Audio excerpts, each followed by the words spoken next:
Hello, friend, and welcome back to another episode of Artworks for Teachers. I'm your host, Susan Riley, and we are continuing our dive into creativity across disciplines and in workforces. And so today's guest is Jacoby, who consults with businesses, schools, you name it, on bringing creativity into the workforce. And Anne's story is really unique in that Anne was trained as a professional performer and has a big background in that actually, and then went back to school for an MBA, and she worked in corporate for about 20 years. And it was through the juxtaposition of working in corporate and her performance background that she had this aha moment of the importance of creativity as a linchpin. And so today she's going to share that story with you, how she brings it into the workplace and how she advises companies to use creativity. But she's also going to give some very practical examples of how we can do this, both in the classroom as well as part of our teams and districts, and how we can cultivate that mindset both for ourselves and for our students.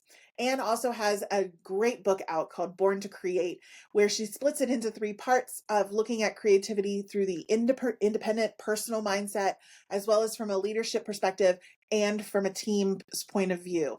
And when she ties all of those together through these incredible stories, I think you're going to find the nuggets that she drops in this episode as a part of that to be really meaningful. So let's dig in. Here's Anne.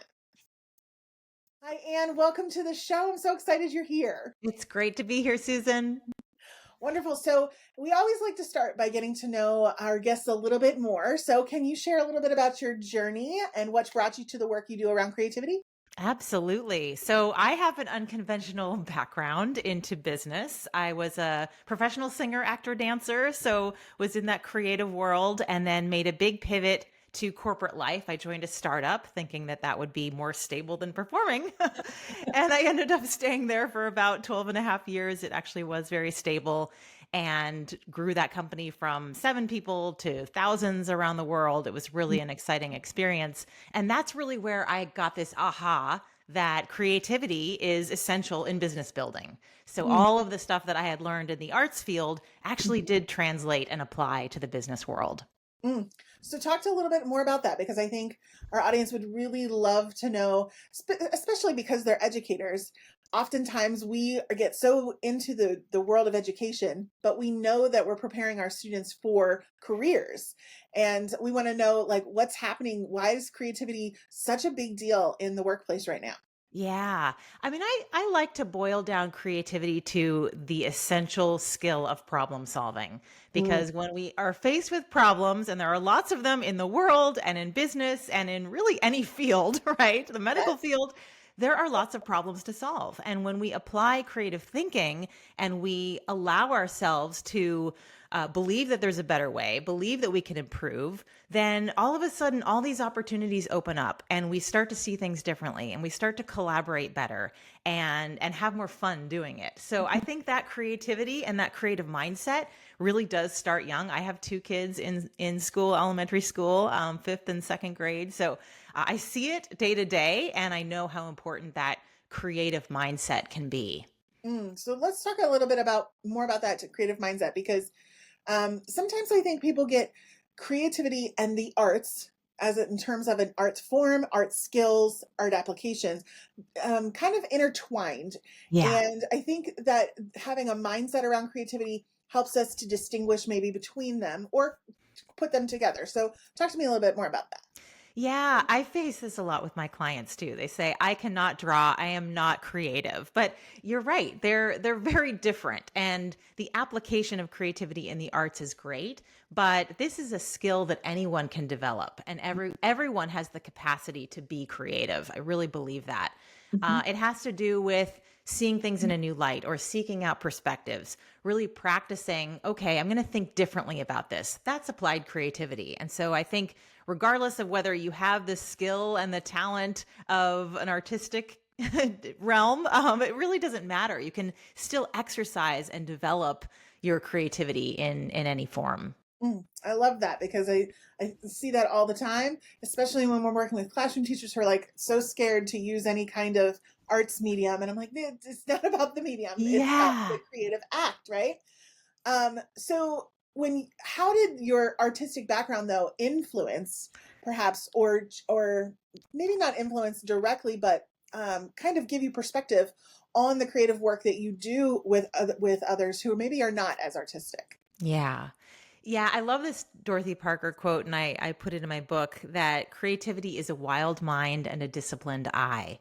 And I Mm. think about my roots in the arts and how I was able to imagine, I was able to dream big and really developed that muscle early on as a kid and also applied the discipline of specific art forms. In my case, singer, actor, dancer, really focused on that discipline. But the same applies in any field where creating that discipline, creating that structure can actually facilitate creativity. It's almost counterintuitive. You think that creativity means it's loosey goosey and there are no rules, when actually, when you create those boundaries, more creativity can flow. So it's really an amazing practice and a discipline that I think teachers are in a unique position to develop with their students. Yeah, and I also believe that, at least with my background in the arts, in music, that the resilience that you build as a practicing artist is also something that can be crossed over Yeah. into the mindset of creativity. The idea that it's not it is fun, but it's also work, and it's Yeah. also you're also working Yeah. with others and needing to figure out all of the nuances to that as well. Yeah. And you think about how, when you don't have to be perfect all the time, and I think there's a lot of kind of instinct that you have to get things perfect, where in real life, we know that it's all trial and error, that you have to feel free enough to try new things. And that's so applicable in so many fields to facilitate success. Success comes from lots of trial and error and lots of failing and learning from it. But you have to feel comfortable with that process, which I think is a very creative process in order to move through all those trial and error periods. Yeah, absolutely. Now, one thing that really struck me about your work is your perspective on feedback. Um, that it's something that fuels creative growth rather than shutting it down. And I found this really interesting because I struggle personally with feedback. I know it's something that I should want. I know that I know logically that it makes me better. But to your previous point, it also highlights the fact that I'm not perfect, and my type A personality doesn't like Mhm. that. So, Yes. talk to me a little bit more about this perspective on feedback as creative fuel. Yeah. I'm so glad that you're focusing on this because it's a really vulnerable thing to receive feedback. And what I learned as a young performer is feedback is an essential process, part of the process of being creative. So I'll give you an example. Doing a run through in a play, you automatically come into the house seats, and the director and the stage manager sit on the apron of the stage and they give notes. And that is a very public feedback process where even the most skilled actors and performers are getting notes about, oh, you didn't hit this mark, or that joke didn't land, or you were a little bit off key here. They've got to take the notes in order to create and co-create this work of art. And I think in observing that from a really young age, how people just take the note and they move on and they learn from it, and then next time they do better, that it almost normalizes the process of, okay, I'm not going to be perfect and I can always improve and I can always build on what I'm learning from my audience. And then all of a sudden we get into the workplace and it's this super emotional, highly charged, once a year experience for some of us, where if we just do it on a regular basis and normalize it, hey, I have a note for you. Try this next time. Or, hey, I have a note for you. You really did a great job here. Do more of that. The more specific we can be in that feedback process and the more we can make it continuous and real time, the more that we destigmatize the scariness of feedback. It doesn't feel so high stakes. And we just know that it's part of the creative journey. So that's kind of how I see the world of feedback. I think that's so important. I think it's something that we need more of, even if we're uncomfortable with it. So I have a couple of kind of follow up questions to this because I'm super Yeah. interested in. I found your notes aspect to be really helpful because as artists, you're critiquing, but it's never in a spiteful way. It's meant to enhance the art, right? That it's Yeah. not about you as the artist. You're the vehicle to the art. That's And right. so it doesn't become personal when there's feedback involved in an artistic aspect. But when we shift to work, whether that's as a teacher getting feedback from an administrator or from another teacher, or in the business world where you're getting that evaluation once a year, Yeah. it feels really personal. Or feedback, it can feel personal because we tie ourselves to the work that we're doing, right? Yeah. So how can we leverage that creative aspect of focusing on feedback within the work? How can we use that for ourselves so that the feedback isn't personal? It's about what we're trying to do with the work that we're given. Yeah. I love using curiosity as a tool in this framework. So, if you're curious about someone, "Oh, why did you make that choice?" And rather than being critical, overly critical about something, if we go to that curious, then all of a sudden it's I might have this wrong, but I'm curious about why you applied this technique, or I'm curious why you made that choice. All of a sudden you're right. It's less personal. It's about um, giving the feedback receiver the power to change, and that with a little curiosity, we can actually build and improve, and maybe have a better outcome next time. Same goes for the feedback receiver. If I get a note and I'm, hurt by it, I try to encourage myself to get to the curious, like, I wonder why that didn't land, or I wonder why that didn't have the effect that I hoped it would. And then all of a sudden I'm kind of letting myself off the hook. I'm getting to that curious state. It really opens up more possibility for improving without feeling so wounded. Mhm. I think that's so important. I mean, it reminds me a lot of Ted Lasso. There's an Yeah. episode in Ted Lasso where he talks about if people had been more curious about me, they would maybe ask questions that would help them understand why I'm here. And I think um, we oftentimes are so busy, right? We just want to give the note, move on, Yeah. rather than dig in. And so I think part of what you're sharing, at least from my perspective, is to slow down with the feedback, slow down in thinking through the feedback, and make it purposeful. Is Mhm. that right? Yeah, I think so. And also recognizing that in a lot of cases they're just opinions, and Yeah. you start to look for patterns, and is this an outlier, or is this really something that I can improve on, and take it with a grain of salt. Take what works for you, internalize that, make adjustments, and then move on. So I like your slow down, but I think it's also putting it into perspective where, Mm. okay, um, it didn't land with you, but it landed with all these other people, and so I'm going to continue to move through it that way. Yeah, and I love that because you're giving people the empowerment to decide for Yeah, themselves the feedback that they'll ingest versus the ones that is like, okay, that's just something that's a note and I can move forward from it. Um, absolutely.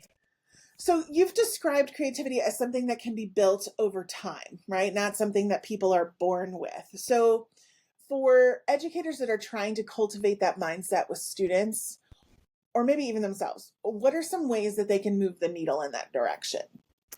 Yeah, I mean, I think again, going to that specificity, I think a lot of times educators, might just say, "Oh, good job." It's hard to know what to do with just a good job, rather than, "I really like the way you tried so hard on this," or "You really focused on this and it had a good outcome, and you were really descriptive in this story." Yeah. So being specific, I think, really helps. And I think as educators, giving a lot of different ways to apply learning. I'll give you an example. When I was in fifth grade, I did a state report, and my parents had kept a lot of my old schoolwork, and I discovered it the other day. Well, my daughter's also in fifth grade doing a state report. And so I thought it was kind of fun to compare her state report with mine. And she just said, "Well, I just filled out the template that they gave me, a slide template."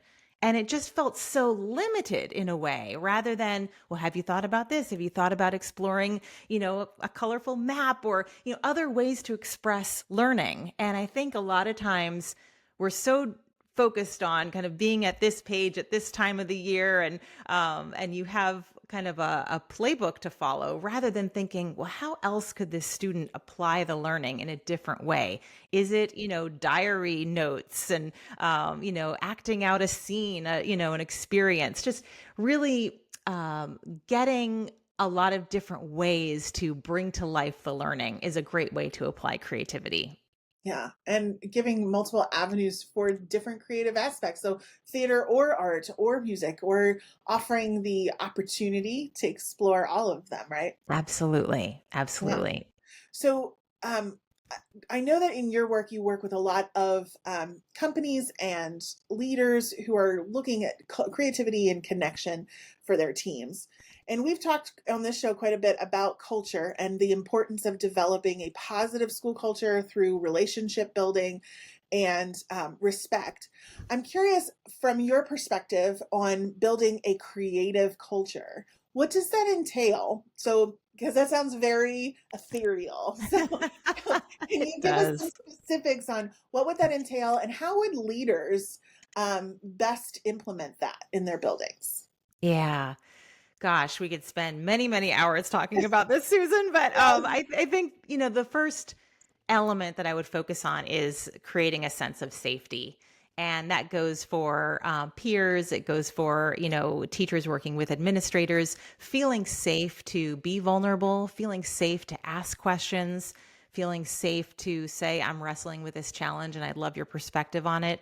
The more that we can facilitate that kind of environment, I think the creativity really does flow from that, because it's very difficult to take a risk if you're worried about being judged or criticized or laughed at.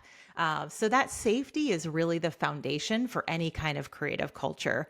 Mhm. And I think, the other thing to think about is just um, being able to learn from each other and gather those different perspectives. So, not making it so limited to, well, this is my experience and I need to be the expert at all things. It's really seeking out these different perspectives and using that as fuel to think differently about problems. So, those are kind of two practical ways that I would say you can build that creative culture. I think that's important. And some of what your work focuses on, from what I've been able to kind of dig into, is the connection between creativity and belonging. Mm. And I think part of creating that culture is also creating a culture of belonging, right?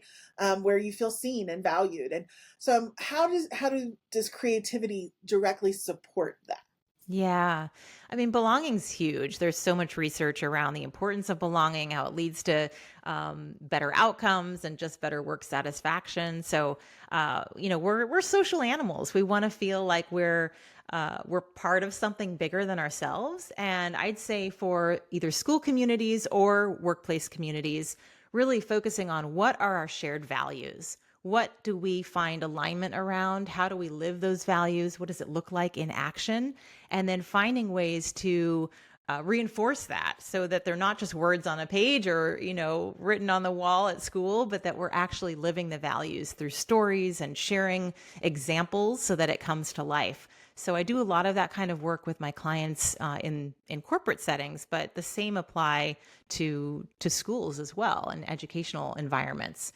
So how do we align, unite around a shared vision, a shared set of values in practice? So let's dig into that a little bit more, because I think that's important, especially when we're talking about various groups of stakeholders. So in schools, we're working with teachers, we're working with students, we're also working with parents and community members who may not all have the same set of shared values. So, how do you navigate through that kind of conglomeration of like all of Yeah. these groups? Yeah.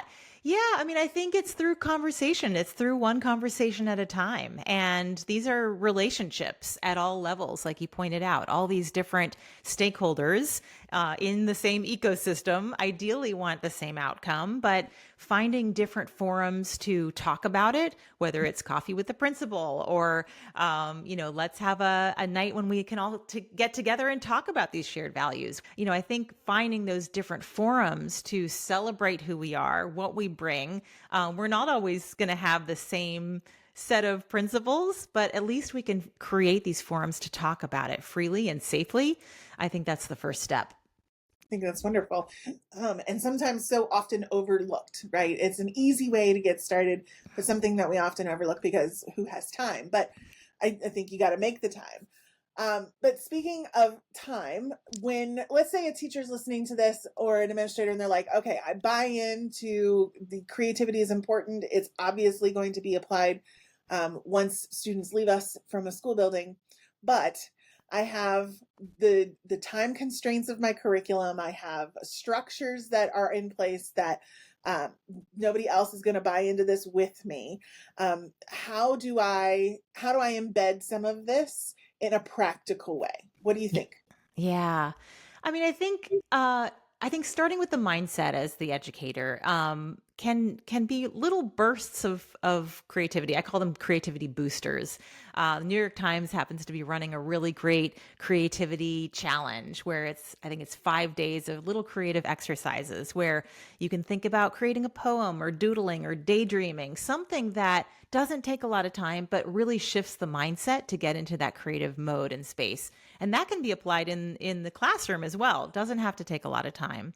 But I think in order to help students move the needle where they are, it's really about making individual choices and stretching them to think beyond where are they today, wherever they are on their growth trajectory. How can I encourage them to take one step further, to dream and envision a little bit more? And so it's really about customizing the learning based on the student, where they are, and encouraging, hey, could you think about this a different way? Or can you try, again, writing this in a diary form, or really learning how to put this on its feet as a play, or something that stretches them, but meets them where they are. That's how I would approach it. Yeah, that's key. I think small is, again, as we're small to go fast, right? You want to go slow to go fast. You've got small little iterations that can lead to a lot of longer term benefit. Yeah. Before we head out, though, I know that you've written this book called Born to Create. It's a Amazon bestseller. Tell us about the book and what it's about, how you came up with it. Give us all the things. Yeah, well, again, I really wanted to apply the learning that I had from my arts background, but then 20 years in business and being an MBA, just how do we share these creative principles so that more people can get their hands on the techniques and tools? And so I structured it in 3 acts. First act is all about personal creativity. How do you, get more creative as an individual? Then we move into creative leadership. How do you act as a creative leader and apply some of those principles? And then the third act is all about this cultural creativity. How do you apply it in a bigger setting, whether that's a school or in an organization? So that's kind of how the book is structured. But really love sharing the stories of a lot of the creative leaders that I've had the great privilege of knowing and working with throughout my career. So really like to shine the spotlight on them too. That's fantastic. So I would love to know, what's your favorite story? What's your favorite vignette from the book? Well, the one that's probably most memorable that I've heard is my dad actually getting locked out of my New York City apartment and having to find a creative way to get back in without the keys in the middle of Little Italy in New York City. So it's a really funny little story. It tends to stick with people, just the image of my poor dad climbing up the side of the building.